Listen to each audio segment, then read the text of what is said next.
Hi submarine friends, welcome back to watching me build my diesel electric submarine. Well, I'm in my shop right now because I have to make a new part.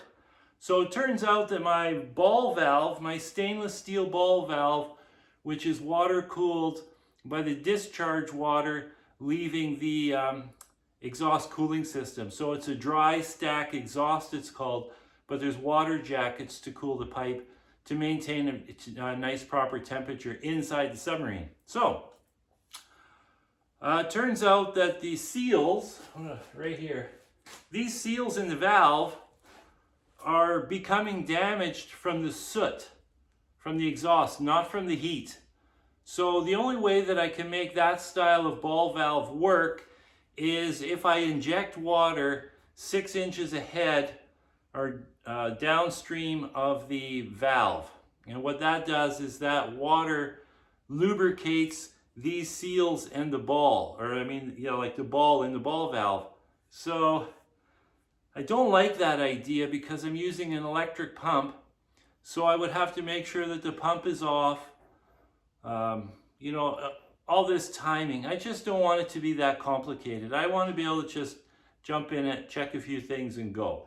So the other problem is if I inject water and I shut the system down, water is inevitably going to run back down to the lowest part of the exhaust and it's acidic. So doing this, the water becomes acidic from the soot.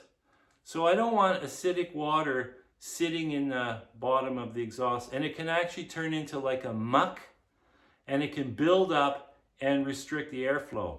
So I have a 2-inch exhaust system, which is perfect. I sized it big so that I don't have any restrictions in the engine. So anyways, what I'm going to do, I'm abandoning the stainless steel ball valve and I'm making my own valve. So I've already machined part of it. I'll take it out here. So this is a big giant chunk of brass that I had. So it's bored out to 2-inch, which matches the exhaust system. And then there's an O-ring here. I had to make an O-ring. I'm going to order a new O-ring. So this is one that I just made for test purposes to fit it all. So this, let's see. So this nipple right here is going to get cut off. I just put it in the lathe, parting tool, cut it off so it's nice and clean and straight. Then I'm going to weld a ring on top of this, and it's going to look like this. Pity I can't use this one, but there's not enough surface area, and it's stainless steel. So anyways, I'm going to make this and weld it to the top of this, okay? So now this can bolt to this. So this nipple is actually the exhaust extension of the exhaust system. And then this is going to bolt on top with an O-ring seal. So you won't see this. It'll be flush with the top of the conning tower. So, this is, big gob of stuff. And so it won't look very good way up in the air. But it'll look just fine sitting on top of the sail. So then I'm going to make a lid. So this will have a lid that comes down. You see how I have this part higher? That's so that when the lid comes down, it's self-centering. So it comes down on top of this, rests on the O-ring, and that creates the seal to keep the water out. So now you're wondering, well, how are you going to know if it's sealed before you dive? Well, because I pull a vacuum inside the hull. So what I do before I dive, always before I dive in this submarine, I pull a vacuum just to be sure that I didn't miss any valves, or just to be sure everything is nice and sealed. And also it seats the hull. So it pulls the hull into the O-ring, into the seat for the hatch. So then once it's sealed, you're good. And also it'll seal this. It'll pre-seal it before it goes into the water. And if it's not, I won't be able to pull a vacuum. And then I'll have to stop and investigate what's going on. So it's a real nice built-in safety mechanism. Now this is super simple. That's the way I like it. I could buy a super expensive ball valve costing thousands of dollars that would work without doing anything. I wouldn't even have to water cool it. But, you know, I don't want to spend thousands of dollars on a valve. I can make this, that's easy. And so all I'm going to do is put the muffler inside, and I'll wrap it with that 1-inch thick ceramic stuff that I used on the other part of the exhaust. It works fantastic. There's hardly any heat coming through that stuff. It's really amazing. So I'll buy a stainless steel muffler.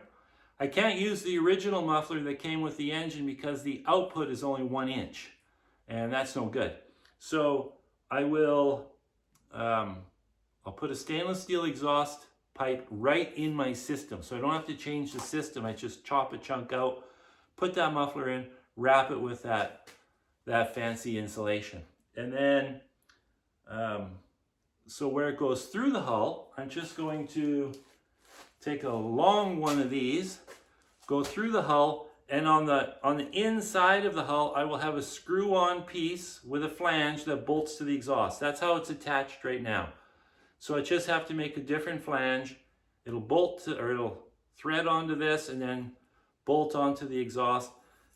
This piece will protrude coupler to another piece that's longer to take it to the top of the sail. So I'll just have to have one custom made. So I'll just go buy a pipe and have it threaded the exact right length so that this guy is sitting at the top of the sail. It's pretty heavy. So it'll be sitting at the top of the sail. And then to open and close this lid, the hat we'll call it, or the cap, I'm just going to run a linkage from, there's a rod that goes through the conning tower and it rotates.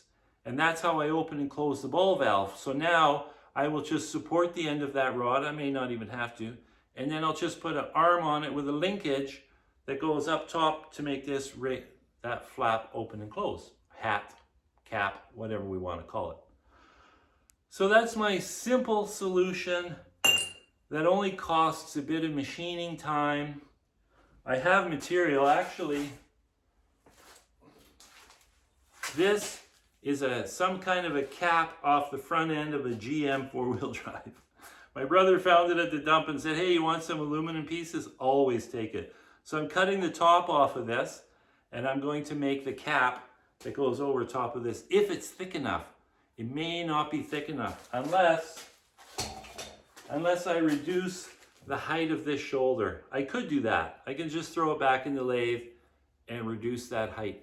But I might be able to find some thicker aluminum around here. I just have to look around. I had some 1-inch stuff. That would be perfect. But I'll look around and I'll find something.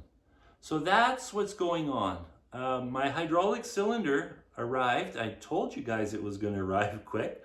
So it's here for my sub lifter. So now all of a sudden I got all these projects to do. I thought I had time waiting for that cylinder. But anyways, it's here. So I can work on that. I can work on this. I did actually put the thermostat back in the engine because somebody made a very, very good comment. And when people make good comments, I listen and I adjust what I'm doing. He said that I can't throttle the water flow from the engine with a ball valve. It's the wrong kind of valve for throttling. Well, that's a perfect reason to not do the throttling of water method and put the thermostat back in.